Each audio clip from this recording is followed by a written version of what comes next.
Well, hello and welcome to Knife Delights. We're with Big Brother Gary, and we are in his basement. And as you know, my big brother has become quite the knife collector, but he also collects Boy Scout things also.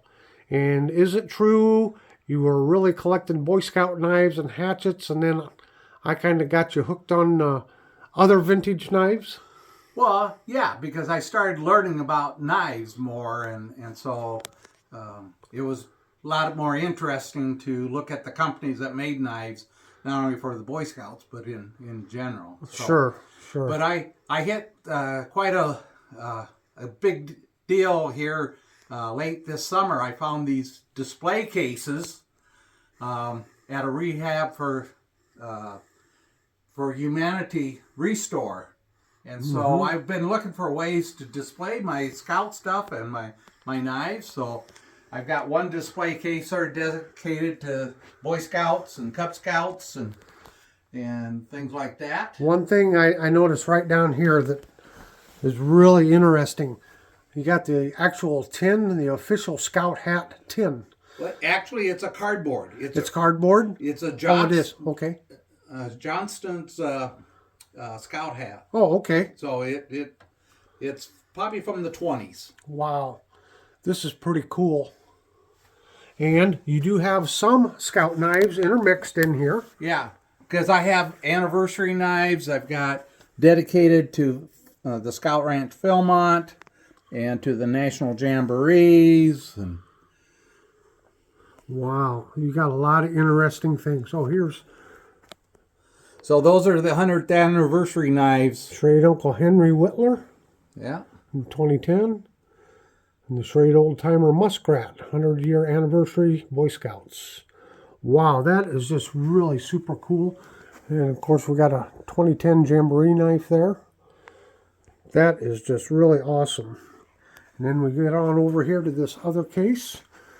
And we'll start with some of this Boy Scout stuff, and then we'll get to the knives here, folks. But So what do we got here? This is our brother David's adult Scout uniform. Okay. And he's sort of not involved anymore. And the yellow blouse is our mother's den leader uniform. She was a den leader for I don't know how many years. Even after our youngest brother was in high school. I want to say over 25 years. She Yeah. was a den leader. She had a lot of boys that she sure helped. Yeah. And the old olive green uniform, that was our father's, Alan Shaw's, when he was on the committee and earned his Arrow of Light. Yep. Or, Yep. Order of the Arrow. Order of the Arrow, that's what I meant. I'm sorry. July 11th, 1968. Part of Order of the Arrow is you had to carve out an arrow. Yeah. So, yep. So then this is some of my boy stuff. But then we get down to our knives. And so on this side are all my Boy Scout knives. Buck and Colonial. Of course, a lot of Camillus. And even have some case. Like this first one is a 2005 jackknife. Some Imperials. This is my latest purchase, and based on the old the main blade tang stamp, and they started making these in 1952 on, but this is a pre-52 tang stamp, so this must have been leftover stock when they started making these. Yep. And so you've got them kind of separated here. We got Buck here. So they're alphabetical. Camillus. Case. Yeah. Imperial. More Imperials. You got a lot. Imperial made a lot of them. Yeah. So. And then we jump down here. Kershaw, a more modern knife. Yeah. A PAL blade, camp knife. A couple Remingtons. And of course the Ulsters. They sure made a lot of them. That's what mine is an Ulster. And then some Victorinox. And actually have a Wenger knife. And then now they're coming out with some made in China knives. So, just a nice little jackknife for for the Scouts. Yep. And then we'll go down one more shelf here. And then I have Cub Scout knives. So this is, the front is a buck Cub Light from 1986, but Camillus from 1960s and stuff. Colonial, some Imperials from the 40s and 50s. Wow. And then we get over here, we got some fixed blades. I got some fixed blades. So the Westerns and the Remingtons. Pretty neat. And they always referred to them as a sheath knife. Yeah. Not a fixed blade, but a sheath knife. And then I've got some the Boy Scouts, I actually had a case for your whetstone to keep your knife sharp. So they made different kinds. They made a couple series of round ones, and then they made some rectangular ones. Nice. Yep.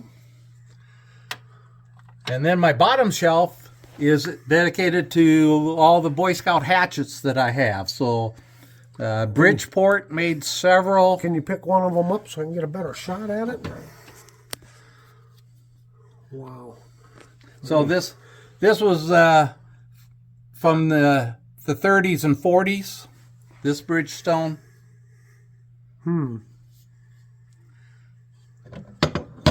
Very interesting. A Collins. They made them in the 20s and 30s.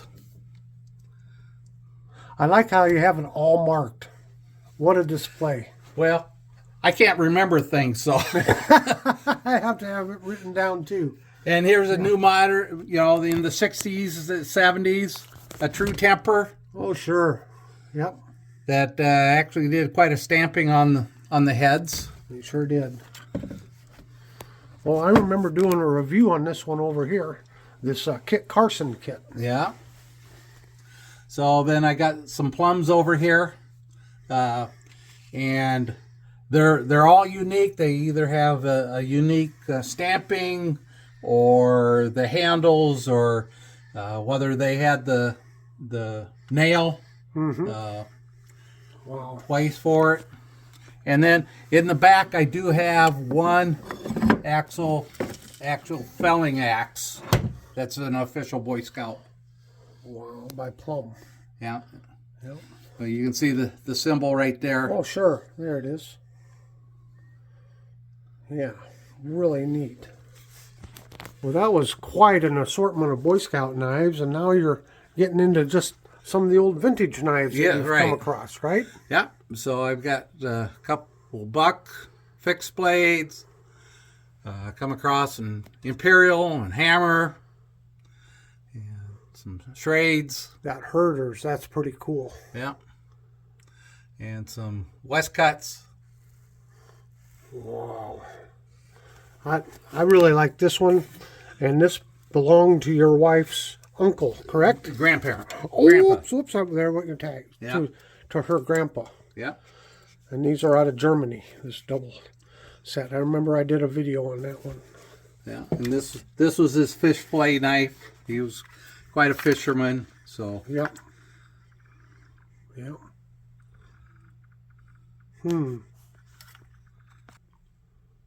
Okay. And then we get into some of your large folding hunters almost, yeah. right? Here's my first buck 110 from the 1970s. And some just lockbacks here. Would you go get me a glass of water? Well, I've got a tag on there. You'll beep when you walk out the door. Okay. Well, forget the water then. Yeah. And just some other folding hunters. I like that Sears Craftsman right there. Yeah. Yep. Bunch of Schrades. Then we get over and we have some more moderns in the back, lockbacks. Mm-hmm. And then we come down to the traditional slip joint. And so There's that Shapely. Shapely, and then the bucks that I own. Yeah. And then case is next, a row of case. And then Camco and Camillus. Boy, you are so well organized. And then Colonial, yep. 2 rows of Colonial. Well, I guess the back of that second row is Craftsman. Craftsman back in the back, yep. Okay, we'll go down one And then more we come shelf. over to my hammer. Love them once. hammer brands, yeah. Yeah. And then my Imperials, almost too many in that row. Almost I've too many. got 2 rows of, and I'm going to have to make 3 rows. And then we get into some more miscellaneous. I got some Klein electrician's knives back there. Some Cutmaster. Even got a Girl Scout Cutmaster Yeah. knife and so, a couple pals back there. Neat. You get down here now. Now, one thing I've noticed, Gary, you've kind of picked up what I do. You find an unusual tang stamp, and even if the knife's not in the best condition, you still get it Yeah. because you're after the tang stamp. So, Right. like this one here is a G. Butler out of Sheffield, and it's kind of a multi-tool. Yeah. So, there's a Pastor Ailman, and they're out of Mexico. Yeah. And that was Colonial's Mexican brand. Right. And here's, what's that, Garatus? Yeah. Solingen. So that's what's really neat. So here's a Ward's jackknife from the old Montgomery Wards. Some of our younger listeners might not know about Montgomery Wards, but they were like Sears. It was actually the Montgomery Ward's marketing department that came up with Rudolph the Red-Nosed Reindeer. So back in the 1890s. But okay. So then I got Your your Schrades. Westerns and Ulcers and Schrades. And then Remington and some Richards from Sheffield, England. And we got some advertising knives Yeah, in then I down got here. a shelf of advertising. Pretty cool. Jacques seeds. Oh yeah. Bay brand plant food, huh? Well, I tell you what, big brother, you've really done well here. And Well, I just had these in boxes and stuff, and that was sort of, what am I going to do with them? And right. so I was looking for some type of display, and when I walked in and found these 2 commercial display cases, I just had to buy them. Yeah. Obviously, I had to take them apart to get them in down here, so It was a little bit of work. it Wasn't it? was quite a bit of work. But Oh, hey, put your scout hat on. yeah, well, That's not the one that came in the cardboard box, is it? no, but it's similar to it. Yeah, Still a campaign hat. yeah, There you go. yeah. All right. Well, Gary, thanks for showing this and sharing this with everybody. And wow, you've just done a phenomenal job here. I don't have mine all displayed out, but maybe someday, right? Yeah. So, we just thank you for watching this video, and hopefully everybody has a delightful day. That's right. Have a delightful day. And hey, if you'd like to see some more in-depth individual reviews of these knives next time I'm down here visiting, why, maybe we can hit like all your Ulsters or all your whatever. Sure. Just let us know in the comments below. So, thanks everyone. Bye.